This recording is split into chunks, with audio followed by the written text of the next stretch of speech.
Well, we had some pretty good snowfall last couple days. Last night the wind was blowing really hard, so instead of making them eat here, these couple bales, they've eaten 3 and then they left these 2 standing for some reason. There's polywire, so they can't get to all those bales.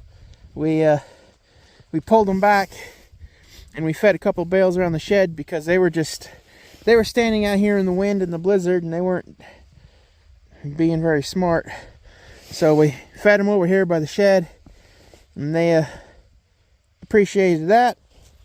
Just got done chopping all the ice out.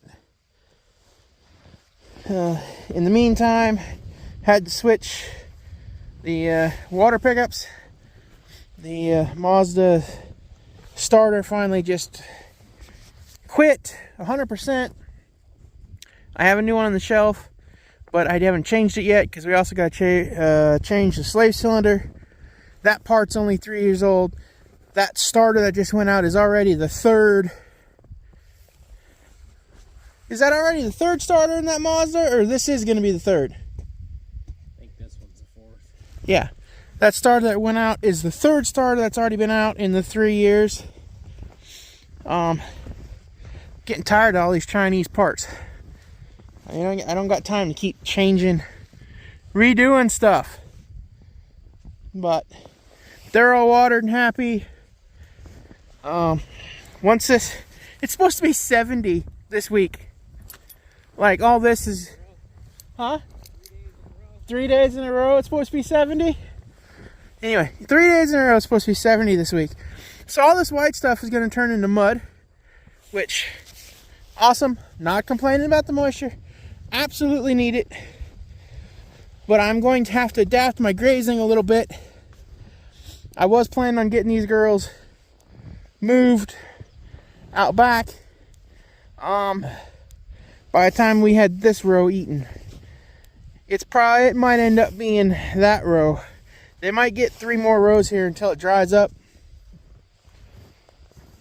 And then we'll move them out back, get them on the high quality feed on their 3rd trimester. And then they'll be back up this area for lambing season. So, how many days we got? Got like 6 weeks? Got 6 weeks before lambing starts, so plenty of time to get some good flushing and the high quality alfalfa and hay we offer. I know a lot of people says you can get them too fat, which is a concern. I just don't, with our forage quality, I don't know if that's a problem.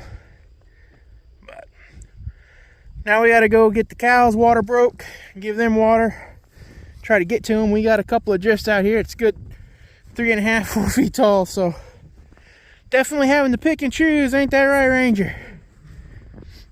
Yeah? Oh, I know. Stinking winter. You don't care. You just want your fresh water. And a biscuit or 3.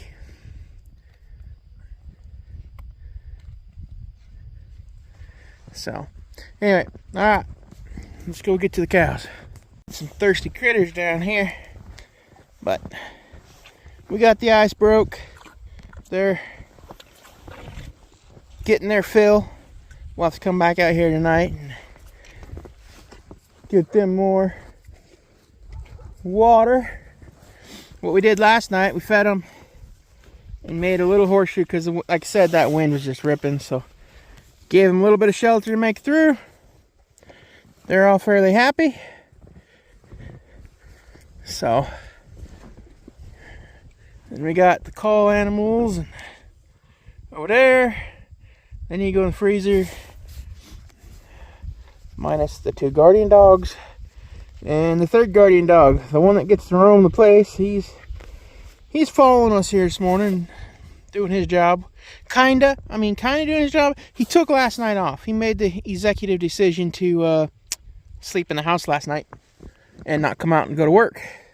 So now he's up today, walking around. But That's it for the chores for the moment.